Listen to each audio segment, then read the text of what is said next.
One day in my early 30s, I was having coffee with a friend in a tiny cafe in the East Village.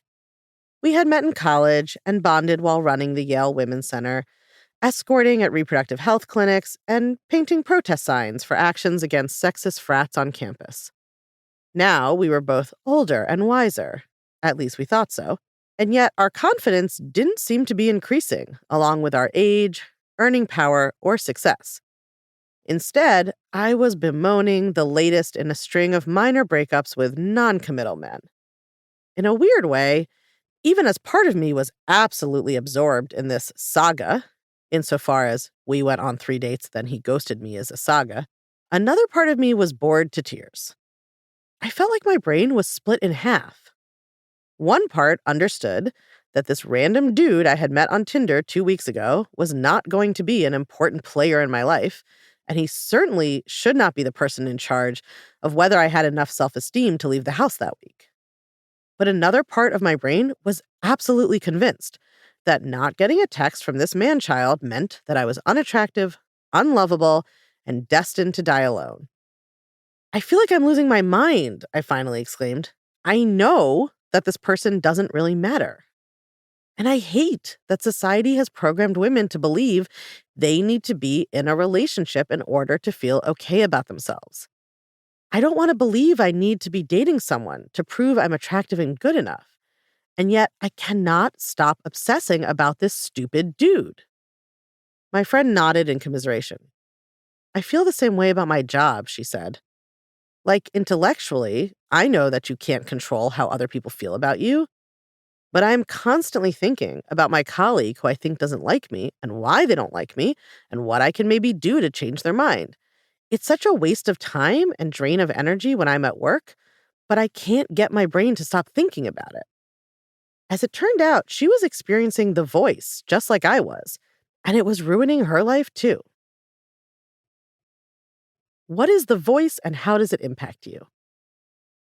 You may recognize the voice from your own brain, but what exactly is it and where does it come from?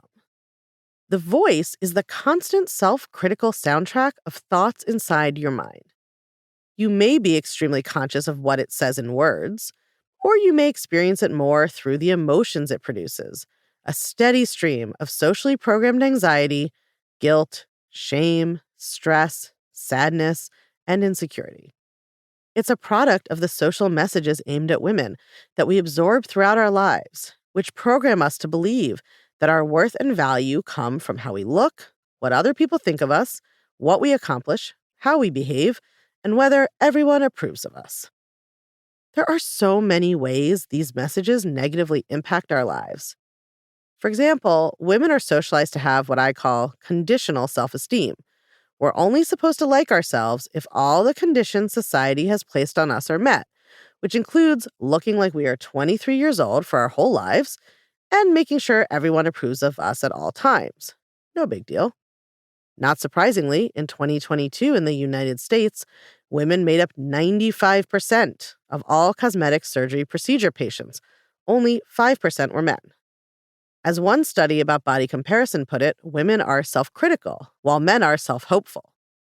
Another study showed that men have higher levels of self-compassion than women do. We are also taught to underestimate ourselves, even when we are objectively excelling. One study showed women will rate their performance lower than men do, regardless of how they actually score on a test. Women describe themselves less positively to potential employers than equally performing men do. We are also taught that we don't belong in positions of power. So many of us believe theoretically that women are as qualified and competent as men, but are always finding ways to exclude ourselves from that concept in real time.